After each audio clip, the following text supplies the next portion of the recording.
Coming up this week on the Center of It All. You know the WWE belts, but do you know how they're made? We went to see how it's done. And a place in downtown State College has every tool you can think of, including a 3D printer. Don't go anywhere, it's all coming up right here on the Center of It All.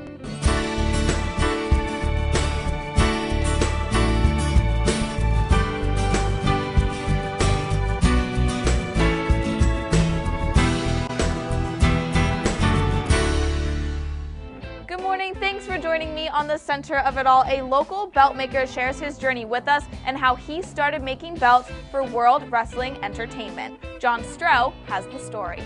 From Hulk Hogan to The Rock and countless wrestlers in between have laid claim to the WWE Championship, and all have worn a belt made by Wildcat Belts of Latrobe. Owner Andrew Lazarchik is turning his childhood passion into a thriving business. I was always a wrestling fan when I was a kid. I mean, that was my thing. I still don't watch football or baseball or anything like that. Wrestling is it. And I used to really be enamored with the showmanship, you know, the entertainment value, the props, the outfits that they would wear. So the belts came along with that. Wildcat Belts is born in 2005, after Lazarchik spent several years as a promoter, manager, and referee. He gets his first big break later that same year. May of 2005, I sold my first belt. That was my first official belt, Wildcat Championship belt, was in May of 2005. Sold it, and then one turned into two, and then two turned into four, and it just grew and grew and grew. And now, after 12 years in the business and having achieved his dream of making numerous championship belts for WWE, he still gets a kick out of seeing his belts on TV. You know, I'll have a belt, I'll be making a belt for WWE, and it's literally right here. You know, on this kitchen counter on Thursday, and on Monday, it's on international television. While Lazarchik's passion will always be creating belts for professional wrestling, he realizes that his business needs to expand into the corporate world, as noticed by this sales championship belt. Most of it is not wrestling. When I first got into it, yeah, that was the goal. I'm going to get into the wrestling business. But as I did it, I started getting orders from corporations for Salesman of the Month type things, or fantasy football groups do a ton of fantasy football belts. And as I grew, I realized, you know what, the wrestling belts, that's one thing, but there's only so much of a call for wrestling belts. I want to expand this into, you know, something more than just wrestling. So corporate awards is really what I'm focusing on. One of his biggest corporate clients is Nathan's Hot Dogs in their annual 4th of July contest. Nathan's rejected a proposal from Lazarchik to upgrade their belt, but after the reigning champion Kobayashi lost the belt, Major League Eating, the event's governing body, turned to Wildcat Belts just days before the event. June 27th, I believe it was, I get a frantic call from Major League Eating.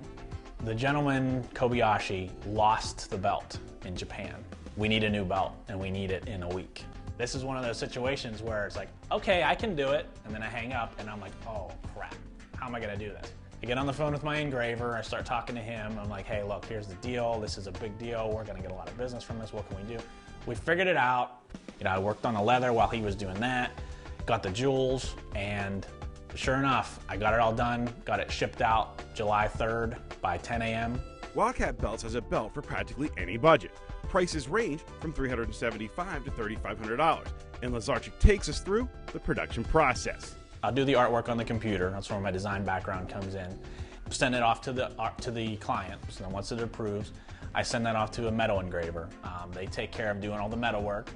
It comes back to me, and in the meantime, I'm either working on the leather or having the leather made, and then I'll do all the painting, the jewel work, color fill, put it together, you know, it'll be done. But that does take about, you know, 10 to 12 weeks because there's a lot of back and forth with the art, a lot of back and forth with just getting the metal done, getting the leather work done. So there's a lot of steps involved.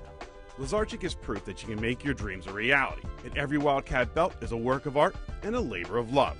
For the Center of It All, I'm John Stroh. When we come back, we take a look at a local workspace that is always open to the community. Welcome back. Do you have a project in mind but not the tools to do it? The Makespace in downtown State College has tools for everything. It's a small space, but it's packed with tools, equipment, and knowledge. The Makespace opened in 2011 and has been growing ever since. The goal is to give the community a workshop where people can share skills, tools, and resources. You name it, we have a member that probably has some expertise in that. The members have skills and knowledge in things like 3D printing,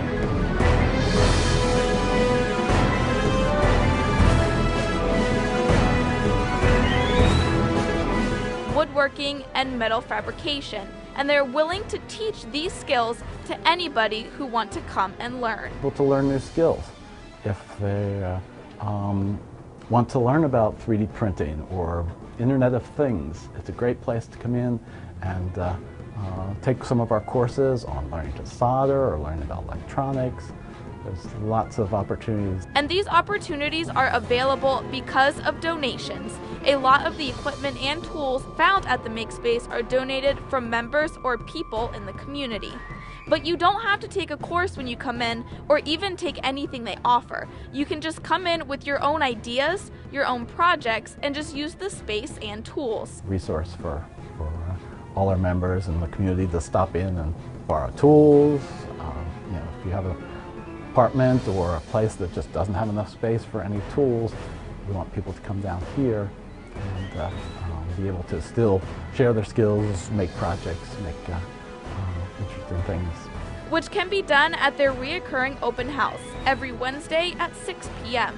Anybody can come and tour the Makespace, seeing their demonstrations and learning more about the tools that are open and available, as well as the safety procedures. The goal is to be able to have people come in and work on their own project and have all the resources they need, whether it be electronics or sewing, fabric.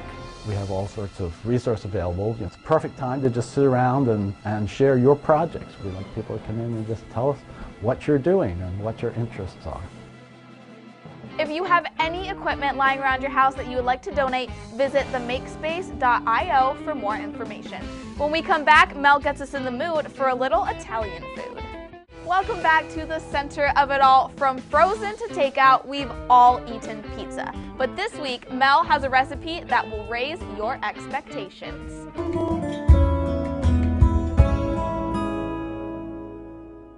From sea to shining sea, every region of our country has a pizza style. And pizza shops and home cooks all make a version of it. Join me today while I make my family's favorite Sicilian-style pizza. Sicilian-style pizza isn't just any pizza baked into a rectangular shape.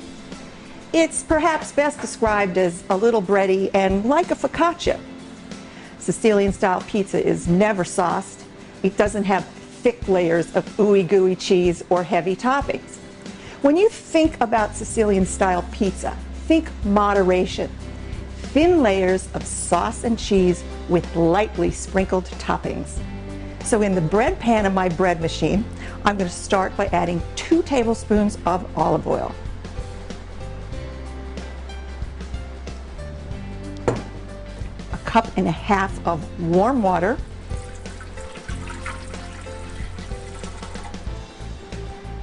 And next, I'm going to scoop in 4½ cups of flour. And I've got also 2 teaspoons of salt and 2 teaspoons of sugar in here. And scooping is wise because if I dump all of this up in here, I'm going to get flour in the face.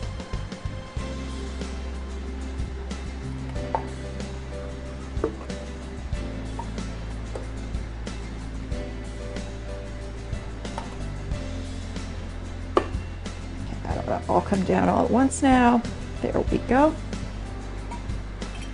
And the next step is optional, but I like to put a few flavors into my pizza dough. And I'm going to add a teaspoon of cracked black pepper, a teaspoon of Mediterranean oregano, and a teaspoon of garlic powder. Lastly, I'm going to take my impeccably clean index finger and make a little well in the top of the flour. I'm going to add 1 packet of granulated yeast. I don't use rapid rise, but it won't make any difference to the bread machine if you do. I'm adding that to the well, and I'm just going to pop this into my bread machine and turn it on.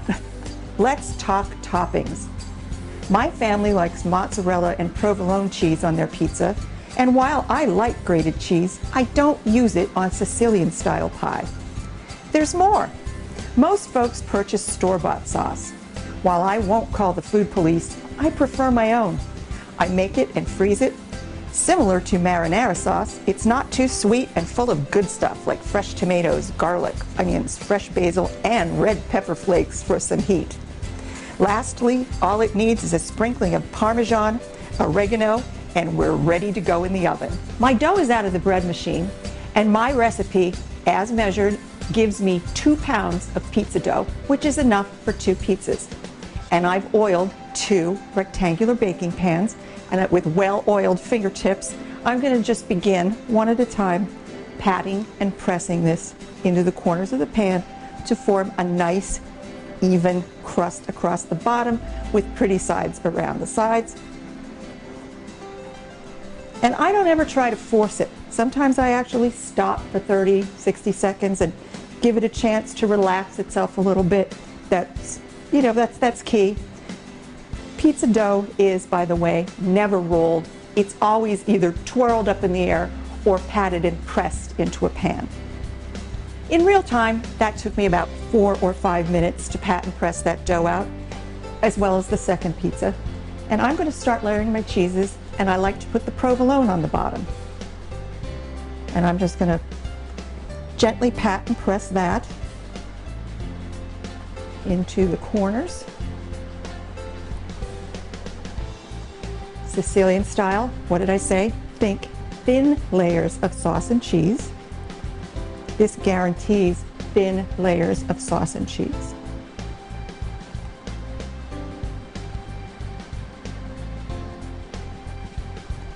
Something I do here is, you're going to see, I'm going to just randomly break this piece into some smaller pieces to make sure I have an even layer.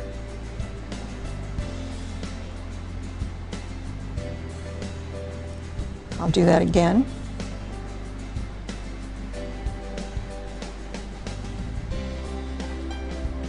Fill in these spaces.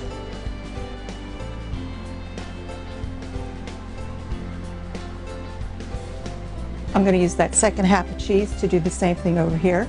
Now I'm going to sauce. I'm going to do this very judiciously. And what I like to do is I start by just putting a few tablespoons across the top.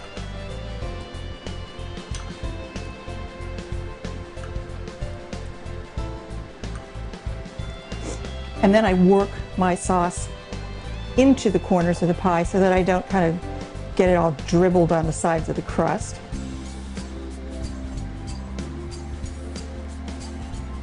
And I'm spreading a thin layer of sauce.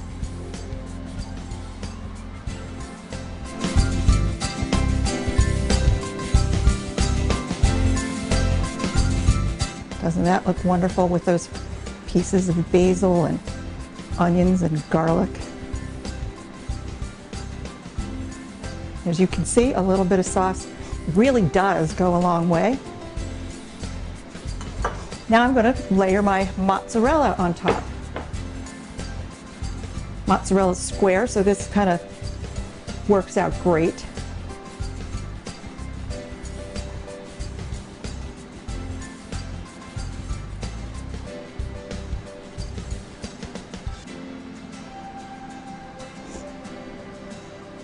Put 8 pieces here. After this bakes, you won't even be able to tell that I didn't use grated cheese on this pizza.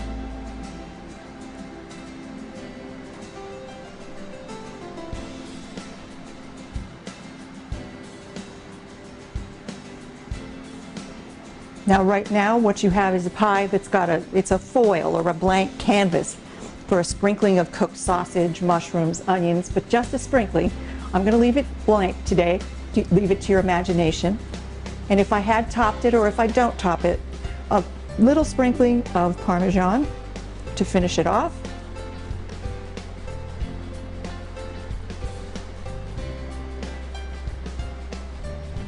That'll give it a little bit of a salty flavor. And I'm using Mediterranean oregano. And I'm not using a lot of it. It's already in my crust, remember. I'm going to put this in a 350-degree oven for about 18 to 21 minutes to bake. And while this is in the oven, I'm going to top my other pizza.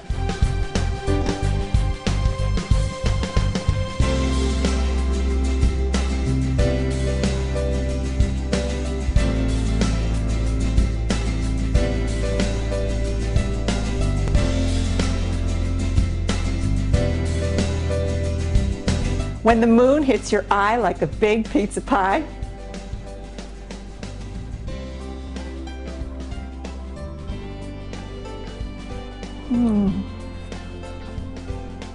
that's Amore.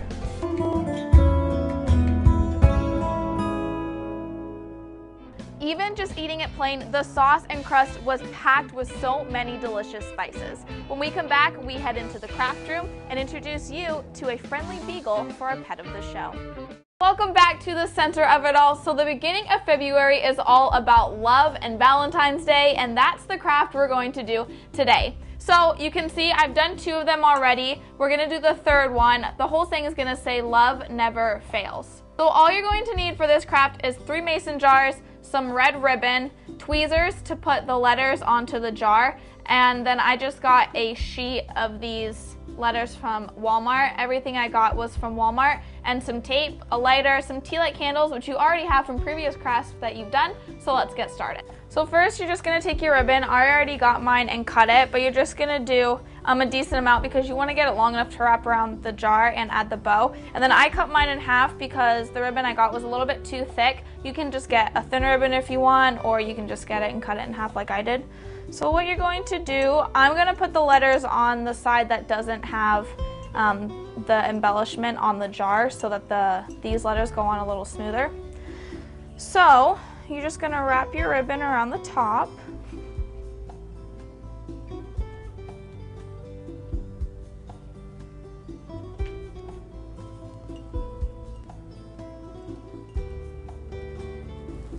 Okay, and you're gonna make it nice and tight. And then you're just going to tie it,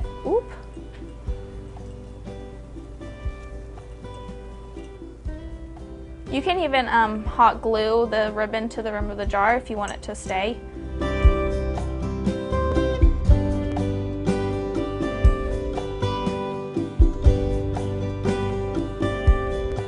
Okay, you're gonna tie it, and then you're just gonna make sure that the red part of the ribbon is facing out instead of the white.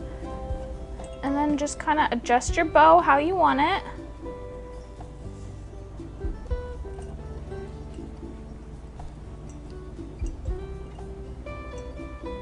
And again, you can hot glue it down to make it stay and hold its shape, or you can just tie it like this, makes it a little bit quicker. Okay. Once you get your bow, you can see you got these nice long little ends. You're just gonna snip those off.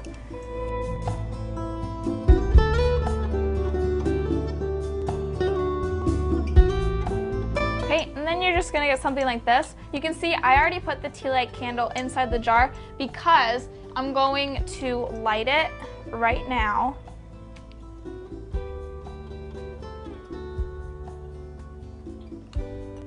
I'm just gonna center it up a little bit. Okay, and so the reason that I lit the candle before I put the words on is because I'm gonna get this, just a clear piece of tape. I'm gonna look down to the very top of where the flame comes on the jar, and that's where you're going to put your letters. And so I'm not very good at putting letters on straight. So I'm just going to use this just to kind of help it go on smoother. Okay. And so far we have love and never, so this one is going to say fails. So you're just gonna get your sheet of letters that you got and just place them onto the jar. And this is where your tweezers are gonna come in handy. It just makes it easier to set everything up.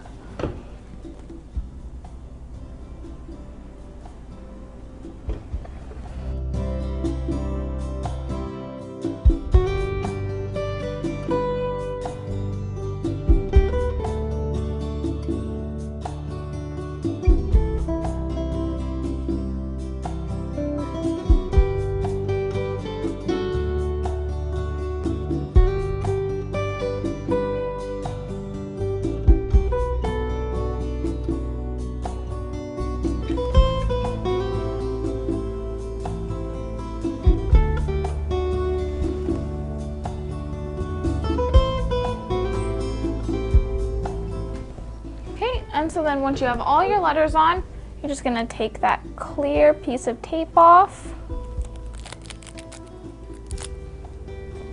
Make sure your letters are down. Okay, and so then that's it. So then I'm just gonna go ahead and light these other two. And that's it. So you can see it only took a couple minutes just to do the one. So total to do all three, it maybe took 10 or 15 minutes. You can see I put a little heart on the top of this love mason jar just to kind of add a little bit more decoration. You can decorate them even more how you want, but that's kind of just how you can add a little bit of a Valentine's Day feel to your home. Let's head over to Nittany Beagle Rescue to see who they have for our pet of the show. Thanks, Alicia. I'm here with Sweetie from the Nittany Beagle Rescue. She's one of our beagles that we have. She's a howler, but I fostered her for a bit, and we've had other people foster her, and she doesn't normally bark much at all at home. She will bark if she's walking and sees another dog that she wants to interact with, or a squirrel or something. But she's okay on the leash. She's a real explorer. She loves to sniff. She doesn't get along great with other dogs, so you always have to introduce her slowly and be cautious, and we think it would be better to have her in a home where maybe she's the only dog, but she gets along great with people and kids. She really likes to get pet. She's pretty well behaved, and she's really in need of a foster or a forever home now. That wraps up this week's Center of It All. Thanks so much for joining me. Enjoy the rest of your week, and I'll see you next time.